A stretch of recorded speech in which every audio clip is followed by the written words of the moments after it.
ఒక dress మెటీరియల్కి front part ఒక design, back part ఒక డిజైను వచ్చింది.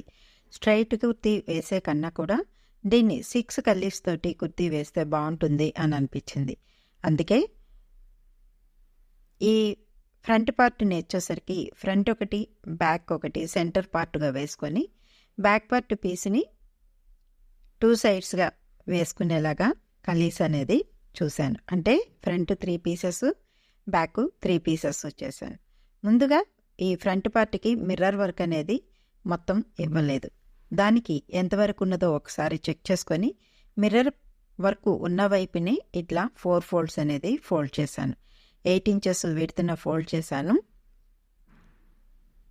ఎడ్జెస్ అనేది ట్రిమ్ చేసేసుకొని మనకి కావలసిన లెంత్ ఒకసారి చెక్ చేసేసుకోవాలి.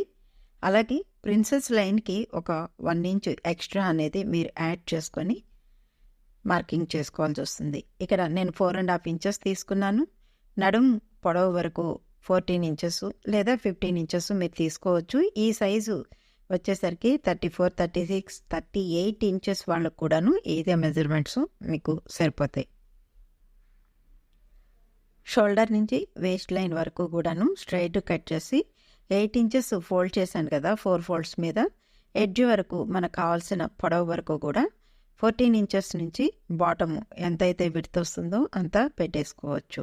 అంటే ఓన్లీ సెంటర్ పీస్ వచ్చేసరికి మనకి 16 ఇంచెస్ విడ్త్ అనేది బాటంలో వస్తుంది. షోల్డర్ దగ్గర వచ్చేసరికి 4.5 ఇంచెస్ అనేది వస్తుంది. సైడ్స్ కలీస్ వేస్తాం కదా, అది ఎలా కట్ చేసుకోవాలో చూపిస్తాను. Hi friends, welcome back to my channel. నా ఛానల్ నచ్చినట్లయితే మీరు లైక్ చేసి, షేర్ చేసి, సబ్స్క్రైబ్ చేసుకుని ప్రక్కనే ఉన్న బెల్ బటన్ కూడా క్లిక్ చేసి ఆన్లైన్ ఆప్షన్ని సెలెక్ట్ చేసుకోండి.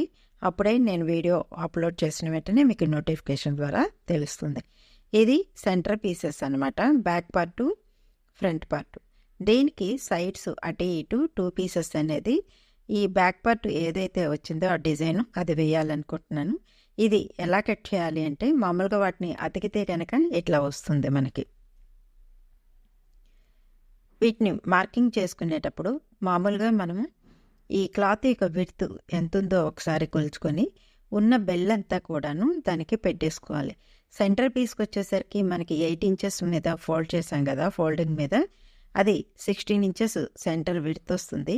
తర్వాత ఈ క్లాత్ని మనము 4 పీసెస్ రావాలి కాబట్టి క్లాత్ని సెంటర్ చేసేసుకుందాం. ముందు సెంటర్ చేసేసుకొని ఈ ఎడ్జెస్ అనేది ట్రిమ్ చేసేసేయండి. ఓకే, ఈ సెంటర్కి ఒక లైన్ అనేది స్ట్రైట్గా డ్రా చేసేసుకోండి.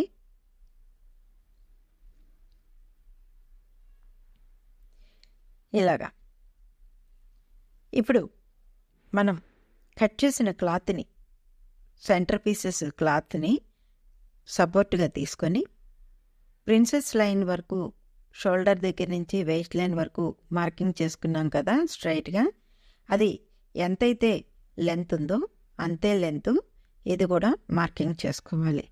అలాగే ఇది చెస్ట్ లూజు పట్టి మనము మార్కింగ్ చేసుకోవాల్సి వస్తుంది. ఈ కట్ చేసిన పీసెస్ని కూడా సపోర్ట్గా తీసుకొని మీరు మార్కింగ్ చేసుకోండి. ఇక్కడ నేను టోటల్ విడ్త్ అనేది 11 ఇంచెస్కి మార్కింగ్ చేస్తున్నాను. ఆ 11 ఇంచెస్ కూడాను 4.5 ఇంచెస్ మైనస్ చేసుకొని మార్కింగ్ చేసుకోవాలి. షోల్డరు చెస్ట్ లూజ్ వచ్చేసరికి 9 ఇంచెస్ పెట్టుకున్న 1.5, 2 ఇంచెస్ సీమ్ ఎలవెన్స్లో కూడా ఎక్స్ట్రా క్లాత్ కావాలి కాబట్టి 12 ఇంచెస్ మార్కింగ్ చేసుకొని వేస్ట్ లెంత్ వరకు కూడా మనం స్ట్రైట్గా మార్కింగ్ చేసుకోవాలి. ఇక్కడ వేస్ట్ లూజ్ ఎంతైతే ఉంటుందో అంత సీమ్ ఎలవెన్స్ తోటి మార్కింగ్ చేసుకోండి. కానీ పైన 12 ఇంచెస్ దగ్గర నుంచి మనం క్రాస్గా మార్కింగ్ చేయాలని చూడకండి. అది ఎలా మార్కింగ్ చేసుకోవాలో ముందు చెప్తాను. ఇప్పుడు క్రాస్ అనేది కింద బెల్ వరకు మార్కింగ్ చేసేసుకోవాలి వేస్ట్ లూజ్ దగ్గర నుంచి. ఇలా పైన షోల్డర్ దగ్గర నుంచి ఇట్లా క్రాస్గా మార్కింగ్ చేయటం వల్ల మీకు చెస్ట్ లూజ్ దగ్గర అనేది తగ్గుతుందనమాట. అందుకని ముందు ఆమ్ రౌండ్ లెంత్ అనేది మార్కింగ్ చేసుకొని అక్కడ చెస్ట్ లూజ్ ఎంత కావాలో మార్కింగ్ చేసుకోవాలి. ఇలా పెట్టడం వల్ల క్రాస్ వస్తుంది, తగ్గిపోతుంది కదా. అలా కాకుండా బిగినర్స్ అలా అనుభవంతో కటింగ్ చేసుకోలేనప్పుడు 12 ఇంచెస్ స్ట్రైట్గా కట్ చేసుకొని అక్కడ నుండి మీరు కిందకి క్రాస్గా బెల్ వరకు కట్ చేసుకోవచ్చు. ఈ సెంటర్ పీసులు ఈ కలీసు జాయింట్ చేసిన తర్వాత అప్పుడు మళ్ళీ షేప్ అనేది మనం కట్ చేసుకోవచ్చు అనమాట. ఆర్మ్ రౌండు, వేస్ట్ లూజు అవన్నీ క్యాలిక్యులేట్ చేసుకొని మళ్ళీ అప్పుడు మనం కట్ చేసుకుంటే మీరు ఎక్కడన్నా పొరపాటు చేసే అవకాశం లేకుండా కరెక్ట్గా వస్తుంది డ్రెస్ అనేది ఫినిషింగ్. ఇట్లాగే ఆపోజిట్ సైడ్ కూడా మార్కింగ్ చేసుకోవాలి. దీన్నే 4 ఫోల్డ్స్ మీద చేసుకోవచ్చు అని అనుకుంటారేమో, అలా కుదరదు. అలా కాకుండా ఇలా ఆపోజిట్ సైడ్ మార్కింగ్ చేసుకుంటే బెల్ అనేది ఎక్కువ వస్తుంది. కొన్నిసార్లు డిజైన్ బట్టి కూడా మనం వెళ్ళాల్సి వస్తుంది కదా, అందుకని ఇట్లా కట్ చేయటం అనేది అలవాటు చేసుకోండి. చాలా సింపుల్గా అయిపోతుంది. బెల్ ఎక్కువ వస్తుంది. షార్ట్ అయినా పెట్టుకోవచ్చు, లాంగ్ అయినా పెట్టుకోవచ్చు. కటింగ్ ప్రాసెస్ అయితే మాత్రం ఇదే.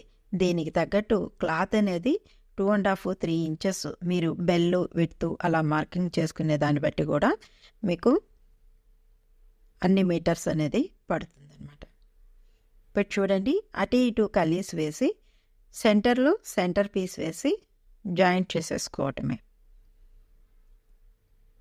జాయింట్ చేసుకున్న తర్వాత అప్పుడు మీరు ఆర్మ్ రౌండ్ను వేస్ట్ షేప్ అనేది కట్ చేసుకోండి. అప్పుడు నీట్గా వస్తుంది, మీకు ఎక్కడ మిస్టేక్ కూడా చేయకుండా ఉంటారు. ఈ వీడియో నచ్చింది కదా. సెంటర్లో కూడా నేను చిన్న ప్యాచ్ వేసి బీడ్స్ స్టిచ్ చేసేసాను. Thank you.